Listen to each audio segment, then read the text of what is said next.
Jatend piny Kenya William Ruto yuoro elam e kanisa mar Chepkoile e kaunti ma Uasin Gishu. Jatend piny oten kod jotelo mopogore opogore ka ma ojiwo dongruok ma sirikal mare ochwalo ne jopiny.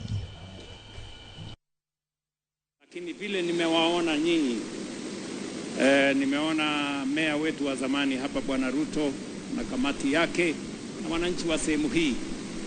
Kwa maono yenu mumetuelekeza ya kwamba kuna kazi mnataka imalizike pale, mnataka kumaliza kanisa pale, mnataka kumaliza mahali ambapo mnaweza kutafuta pesa ya kuendesha kanisa mbele, na mimi nataka niseme pongezi sana kwenu.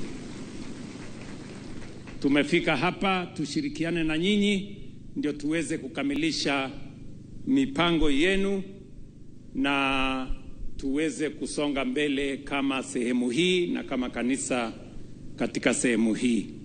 Nasema asanteni sana kwa kunikaribisha. Mimi nimefurahi sana kuwa hapa nyumbani. Askofu ametunenea neno la Mungu na nimesikia hapa maneno ni mengi. Nimesikia iko 2 term. Sasa nilikuwa najiuliza kama ni 2 term ile ya Yesu kurudi ama iko 2 term nyingine ya 2027.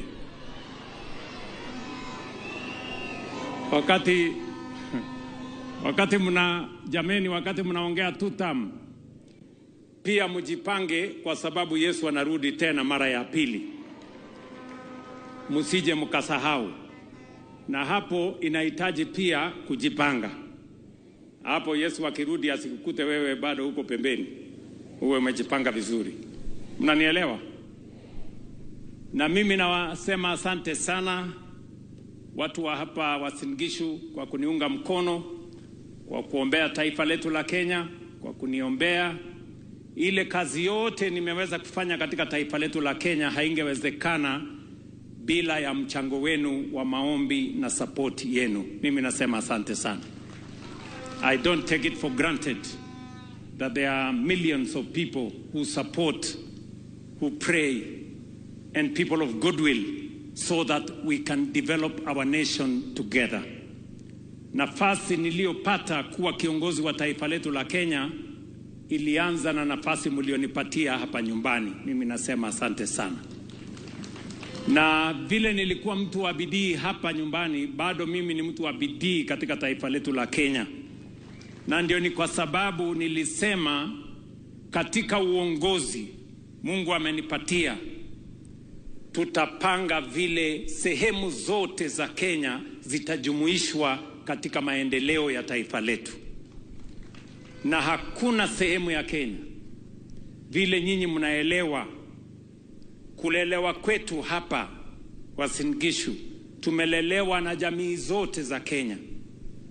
Na ndio sababu ni rahisi kwangu kuunganisha jamii zote za Kenya, kwa sababu hiyo ndio msingi tuliopata hapa Uasin Gishu.